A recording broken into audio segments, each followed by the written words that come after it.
Burketov, Haverim, Rakos BC, Deon Samurai Tovinho, Erevitov, um bom dia, uma boa tarde, uma boa noite, dependendo do horário que você estiver vendo esse vídeo. Amigos, vamos aqui para a nossa quarta parte da porção de Vaikra. Porção e chamou Hashem, chamou Deus Moisés da tenda do Mishkan. Só lembrando, ontem nós fizemos a leitura aqui da nossa terceira porção. E ali nós falamos um pouquinho da outra oferenda que era de Minhá também, né? Que levava ali a farinha refinada com azeite, só que ela era feita dentro de uma panela mais funda, tá?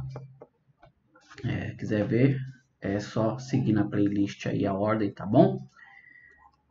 Vamos dar continuidade aqui. Agora nós vamos começar aqui nossa quarta leitura, que começa aqui no capítulo 3 do livro de Levítico, tá? Livro de Vaikra.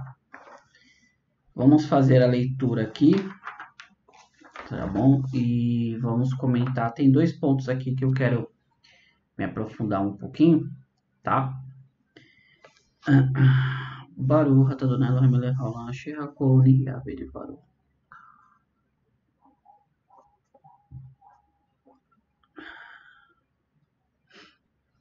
Deixa eu só terminar meu café, amigos. Vamos lá. Então, o versículo 1 ele diz assim: Veim zeval shelamim korbanon ein mincha bakar hu makrivin, né? In zahav in nekerav mai in tamin e krevinecha lifnei Hashem, tá? Que quer dizer o quê? Vem Zeval, né? Esse o seu sacrifício, Shelamim, ele foi um sacrifício, uma oferenda de paz, né? Shelamim Korbanon, no caso Shelamim é paz, né? E Korbanon oferenda, né? Um sacrifício, foi uma oferenda de paz, né? Vamos já pegar aqui no português, então. Vamos traduzir todo o português. Se o seu sacrifício é uma oferenda de paz, se ele é do gado, deve ser oferecido a um macho ou uma fêmea perfeita diante de Deus, né? Lifnei Hashem. Ele pressionará sua mão sobre a cabeça do sacrifício, abaterá a entrada da tenda da reunião, os sacerdotes descendentes de Aarão salpicarão seu sangue sobre todos os lados do altar. Da oferenda de paz deverá ser apresentada uma oferenda de fogo para Deus. A camada de gordura que cobre os intestinos, toda a gordura presa ao estômago, os dois rins, com a gordura sobre ele, junto com as ilhargas e o diafragma que está sobre o fígado com os rins, retirará. Os descendentes de Arão o queimarão no altar sobre a oferenda queimada, que está sobre o altar sobre o fogo. É uma oferenda de fogo, um aroma agradável a Hashem. Nihorá lifla Hashem.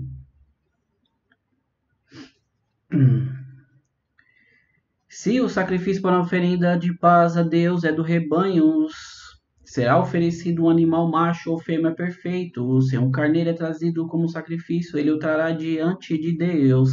Ele pressionará suas mãos sobre a cabeça do sacrifício e baterá em frente à tenda da reunião. Os descendentes de Arão verterão seu sangue em volta do altar de sua oferenda de paz. Ele apresentará uma oferenda de fogo a Deus composta, sua parte escolhida, a cauda inteira, que deve ser separada, logo acima dos rins, a camada de gordura que cobre os intestinos, toda a gordura presa aos estômagos. Os dois rins com a gordura sobre ele, junto com as ilhargas e o diafragma que está sobre o fígado com os rins, retirará. Os sacerdotes queimará sobre o altar para serem consumidos como oferenda de fogo para Deus.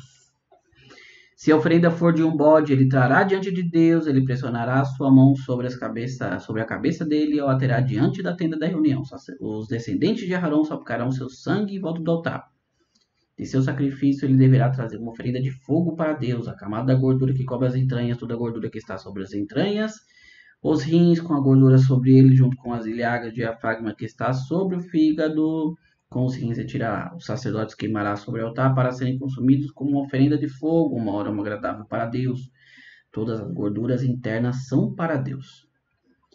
Este é um estatuto eterno para todas as suas gerações, em todos os lugares onde vocês viverem. Vocês não comerão a gordura ou qualquer sangue. E aqui nós terminamos, amigos. Amigos, nós começamos aqui justamente falando sobre o Corban, né, Shelamim, que na verdade é a oferenda de paz, né? Porque na Rashi ele comenta assim, porque ele traz paz, Shalom, né? Shelamim, paz ao mundo. Uma outra explicação que Rashi traz é que porque promovem harmonia, uma vez que algumas porções do sacrifício vão para todos, para o altar, para o Kohanim, os Kohanim, né? E para aquele que trouxer o sacrifício. Amigos, vamos entender um pouquinho aqui o que era essa oferenda de paz, tá? O primeiro ponto que eu quero focar aqui é justamente no que se consistia a oferenda de paz, tá? Ela era uma oferenda que você fazia para Deus mediante algo milagroso, algo que fosse benéfico, que tivesse acontecido a você, tá? Essa oferenda de Shelamim, ela tinha um diferencial muito grande, tá? Que era o quê? Vamos citar aqui alguns tipos, né, de benefícios que a pessoa iria levar até o templo, que ele oferecia até o templo essa oferenda de paz, né? Que também ela é conhecida como Shalmer Todá, né? Que quer dizer uma oferenda de paz, né?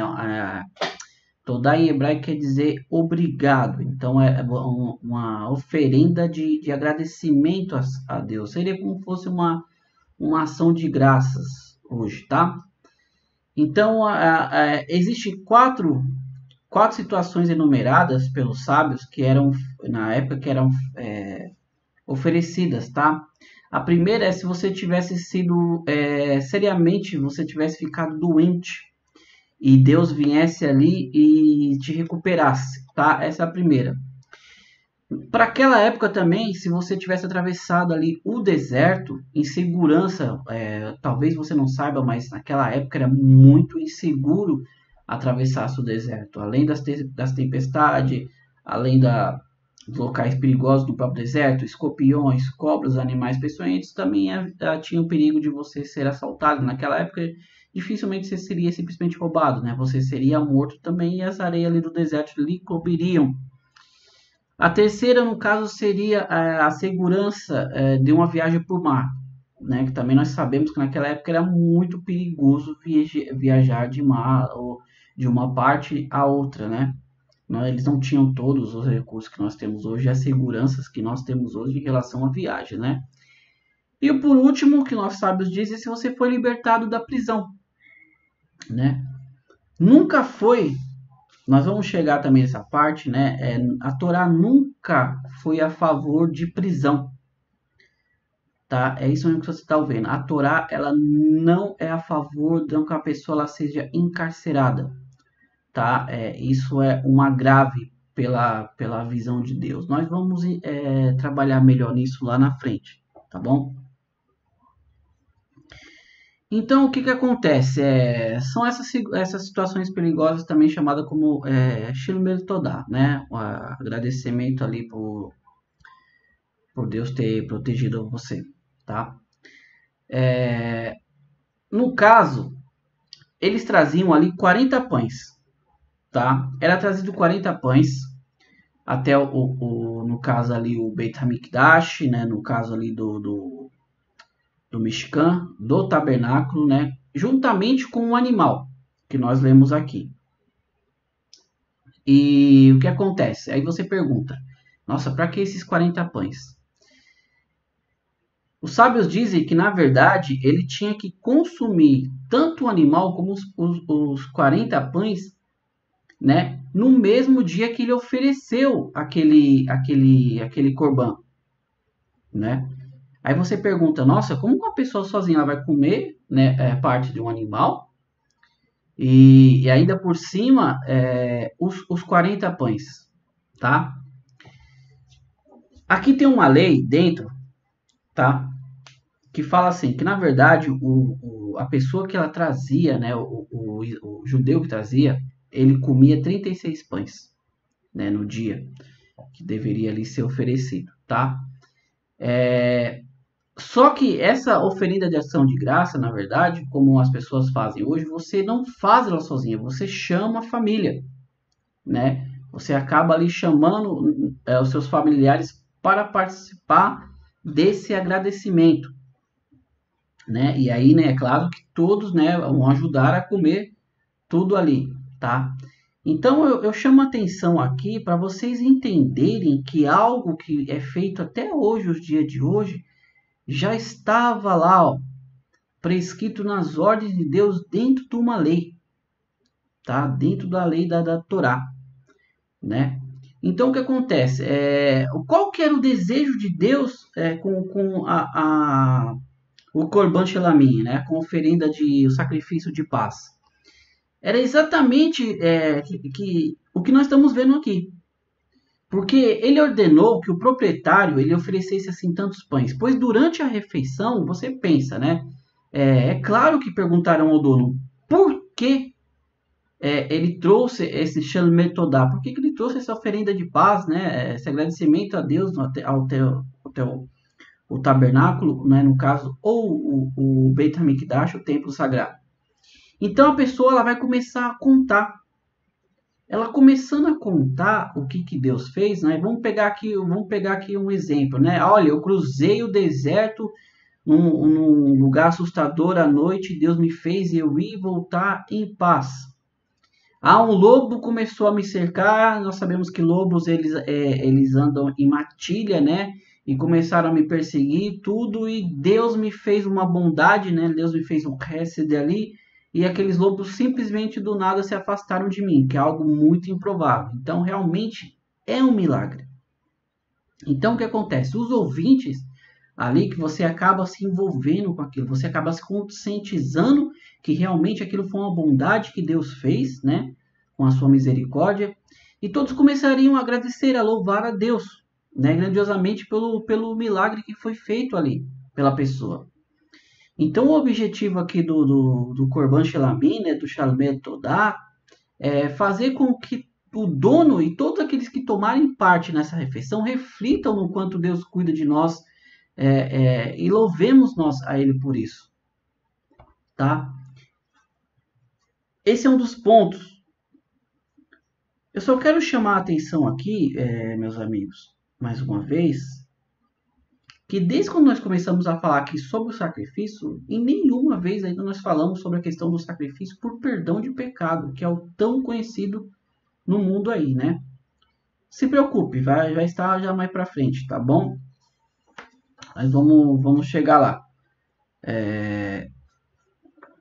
Na verdade, seria agora na quinta porção, tá? Mas nós vamos se aprofundar sobre isso. Então, o que eu quero dizer é o seguinte. Desde quando nós começamos a ler aqui na própria Torá, na própria Bíblia, no livro de Vaikra, né, no livro de Levítico, nós tivemos aqui 3 tipos de oferenda, né? Que é a oferenda de Olá, que é aquela oferenda que você leva voluntariamente a Hashem, você simplesmente quer agradecer, você simplesmente quer levar a Deus algo, tá?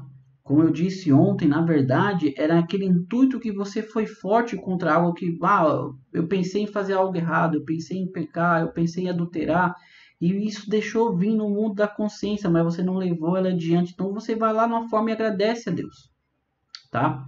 Nós falamos também da oferenda de Minhá, que era a oferenda de farinha, refinada ali com azeite e olíbano, que era levado também, que era mais, né, em relação ao pobre. Nós explicamos bem. E hoje nós estamos falando aqui da Shelamet Todá, ou Shelamin Korbanon, que era oferenda de paz. Tá? E qual que é o segredo disso? Nós acabamos de revelar aqui o segredo.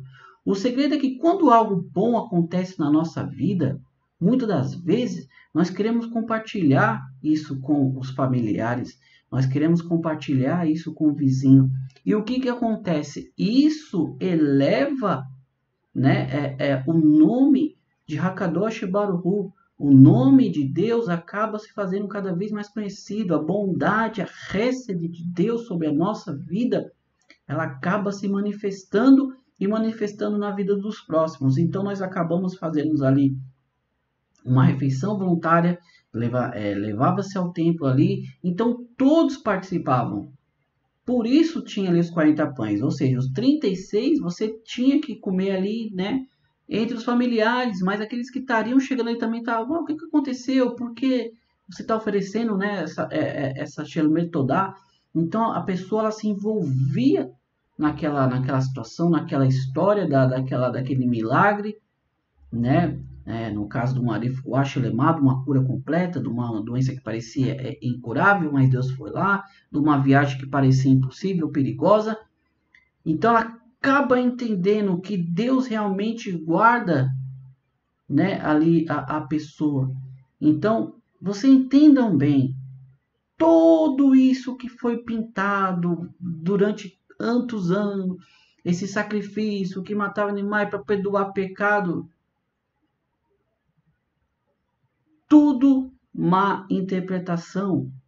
Nós estamos lendo aqui versículo por versículo, palavra por palavra, e você está vendo que ainda não se chegou na questão do pecado, que é na porção de amanhã.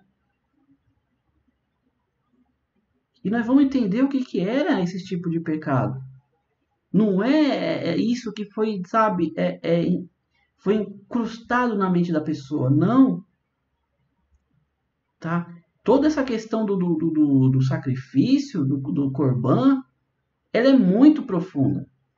Tá? Mas nós vamos deixar para fazer um resumo sempre no final da nossa porção. Tá bom?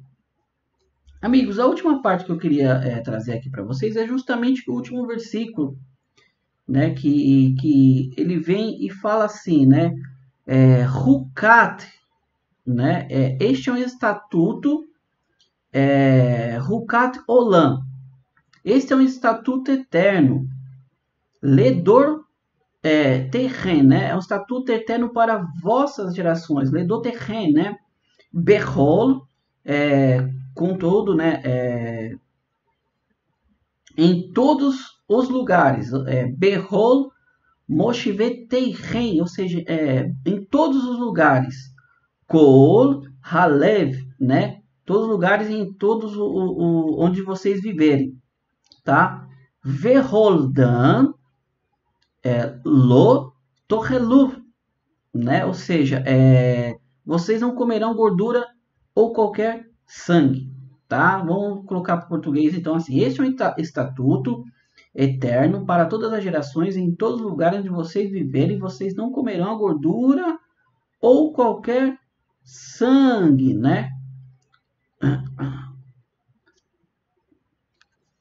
E mais uma vez, eu quero adentrar aqui um assunto que eu tive me aconteceu, acho que tem umas 2, 3 semanas mais ou menos, daqui a pouco faz um mês, que uma determinada pessoa me chegou e comentou que, na verdade, a pessoa ela não tem interesse em ouvir, né, ou ver alguém falando sobre a questão do Velho Testamento. E essa pessoa me disse que, na verdade, isso foi abolido, né, que, na verdade, a pessoa, isso não tem mais validade alguma. Da nossa natureza, somos seres humanos, né? E eu vou usar o termo assim, não sei se ele é pejorativo, mas muitas das vezes é ignorância da pessoa. Por quê? Porque ela não lê, tá? Estamos lendo aqui, tá? Acabei de ler com vocês aqui, Rukat Olam, Doroterren, ou seja, é um estatuto eterno, não é nem Tamid, é Olam, ou seja, para sempre, né? É eterno. Lodoterren, ou seja, é por todas as suas gerações. Ou seja, enquanto durar as suas gerações, enquanto durar o povo de Israel, esse é um estatuto eterno de Deus. Mas a pessoa lá mais atenta vai falar, Mauri, esse estatuto eterno que você está falando é Verholdan lo torrelu, ou seja, é para não comer a gordura e nem o sangue. Só que você está esquecendo de um detalhe importante. Dentro aqui de um sacrifício, dentro aqui de uma oferenda, tá? Eu precisava trazer isso porque, entendam bem, quando você fala que isso é obsoleto, que isso não vale mais, você não só está falando contra Deus, contra a sua palavra, contra todo um povo. Aí eu adentro justamente aquela questão que se fala assim, né? Deus fala para Abraão: em ti serão benditas todas as nações do mundo. Eu abençoarei quem vos abençoar e quem vos amaldiçoar será amaldiçoado. Então, a nossa ignorância no tempo ali atrás, a ignorância é que nós não entendemos que isso não é para nós.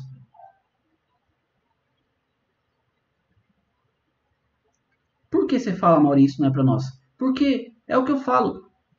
Você que está assistindo aqui comigo, provavelmente, quase 100% não é judeu. Então, verdadeiramente, você não vai fazer sacrifício, nem o povo judeu mais faz o sacrifício. Por quê? Porque não tem o altar. Você não tem o Mishkan, tá? Vamos fazer assim, vamos deixar o Mishkan de lado. Por quê? Porque, na verdade, é o templo sagrado. O Mishkan foi substituído por um lugar físico, né? O Mishkan era um templo, era um templo provisório.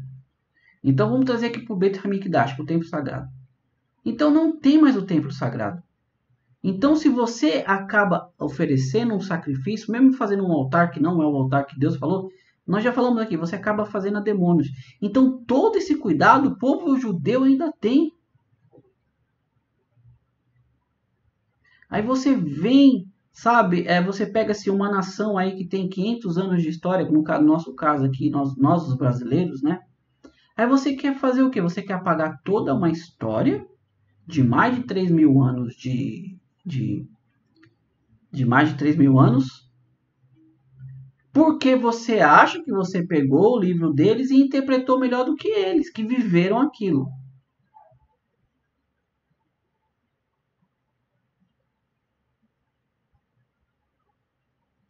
É aquela velha história que eu já contei em vários vídeos aqui. Você pega o livro de um autor, seja ela a autora do Harry Potter, a autora sei lá, de Game of Thrones, e você quer explicar para ela o porquê que ela fez aquilo. Você quer explicar para ela o próprio livro dela. Você quer explicar, ó, vamos aqui, é o que a gente está falando. Você quer explicar para o judeu que a palavra aqui é Rukat, né, que tem um re, que tem um K e um tet, né? Então você vai falar assim, Rukat, você vai querer explicar para ele a palavra dele. Você vai querer explicar para ele que o Ret, o Kuf e o Tav significa Ruká. Ele vai olhar para você assim e falar: mas esse é o meu idioma, essa é a minha letra. Eu não saio daqui do meu país e vou querer explicar a sua cultura, o Brasil, ou querer explicar o português para você. Eu não sei se você está conseguindo captar, lógico. Eu tinha que falar isso porque para mim é difícil ouvir o que eu ouvi. Por quê? Porque a pessoa que me falou, a pessoa que veio me comentar isso, ela nunca leu a Bíblia na vida. Ela lê versículos isolados, uma parte ali, tal, tudo. Sabe? E tá há anos lá na fé dela. E nunca leu. Então ela fala aquilo do que ela ouviu, não do que ela leu. Porque qualquer um que pega aqui, e mesmo no português vai olhar assim e vai falar, Este é um estatuto eterno. Rukat Olam. Lodoterrem, por todas as suas gerações. Então, peraí. É eterno. Por que eu vou falar que eu vou apagar? Se foi Deus mesmo que falou. As palavras de Deus não são igual às nossas, que vão e voltam muitas vezes vazias. Elas vão e voltam. As palavras de Deus, desde. Vamos lá, vamos falar um pouquinho de Hassidut aqui. Vamos entrar um pouquinho de Hassidut. Eu vou fugir um pouquinho aqui da Paraxá, mas vocês entenderam a questão do Corban Shelamim, né? Deus criou o mundo com 10 ditos, tá? São as 10 palavras que Deus usou para criar o mundo. E os sábios nos ensinam, né? A Kabbalah nos ensina que através dessas palavras que continuam ecoando até hoje, o mundo existe. Ou seja, a cada dia Deus continua a construir no Olam, Deus continua construindo o mundo. A minha palavra, muitas das vezes eu vou aqui, ela volta vazia. Eu estou falando para vocês aqui, muitas das vezes ninguém quer ver. Eu estou falando para mim mesmo, muitas das vezes. Mas Deus não. Para onde você olhar, seja norte, sul, leste, oeste, você vai ver a palavra de Deus ecoando até o dia de hoje. Aí você vem falar para mim que não, isso aqui foi abolido. Por quem que foi abolido? Deus falou que ele aboliu? Ou foi, desculpa usar o termo, ou foi o pastor, ou foi o padre, eu não sei quem falou que isso foi abolido. Quem é ele que há 30, 40, 50 anos, 60 nem existia para falar algo que Deus falou que era eterno?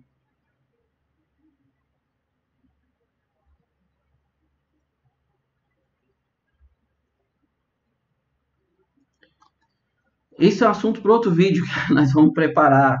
Tá muito corrido o Baruch Hashem na minha vida, graças a Deus. Tá, mas Deus sabe todas as coisas. É como eu falo para vocês aqui. Só eu posso fazer isso. Só você pode fazer o que você tem que fazer. Se eu não falar, talvez outra pessoa não fale. Ou possa outra pessoa falar, mas não da mesma maneira que eu falei. E você é a pessoa que está aqui, que está ouvindo, é justamente a pessoa que precisa ouvir. Assim como eu sou a pessoa que muitas vezes precisa ouvir um shiur de um outro rabino, né? Como Baruch Hashem, sempre eu estou fazendo, sempre mantendo a minha mente ocupada, fazendo alguma coisa, ouvindo, estudando. Deus, ele não é homem para que minta. Muito menos filho do homem. Se você é que você me entende. Para que se arrependa. As palavras de Deus não vão em volta vazia. Isso está em vigor até hoje. Ah, Mauri, você está em contradição. O templo é óbvio. O templo não existe, então eu não vou quebrar o mandamento de Deus.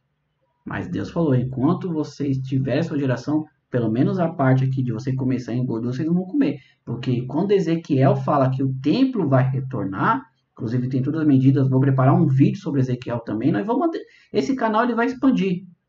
Eu vou trazer todo o que eu tenho de conhecimento nos meus 20 anos aqui, de judaísmo, de Torá, de hebraico, de Kabbalah, nós vamos trazer no decorrer aqui, enquanto Deus permitir, nós vamos trazer. Vai vir vídeo sobre Ezequiel, vai vir vídeo sobre Isaías. Nós vamos desvendar a Torá palavra por palavra. Chega de fulano falou, ciclano falou. Não, nós vamos ver o que está escrito. Tá bom? Amigos, mais uma vez, Todarabá. Muito obrigado. Se você chegou até o final desse vídeo, eu agradeço já demais, tá? É novo. Nos dá essa moralzinha, se inscreva. Deixe um like, compartilhe, tá? Vamos fazer essa mensagem de Deus chegar a mais pessoas, tá? Porque muitas das vezes as pessoas elas deixam de ler porque ouviu o que fulano disse ou ciclano disse. Mas o importante é aquilo que Deus diz para Yehoshua no livro de Josué, né? Medita no livro dessa lei dia e noite. Dia e noite. Tchau, tchau. Todarabá, Ritraus. Fiquem com Deus.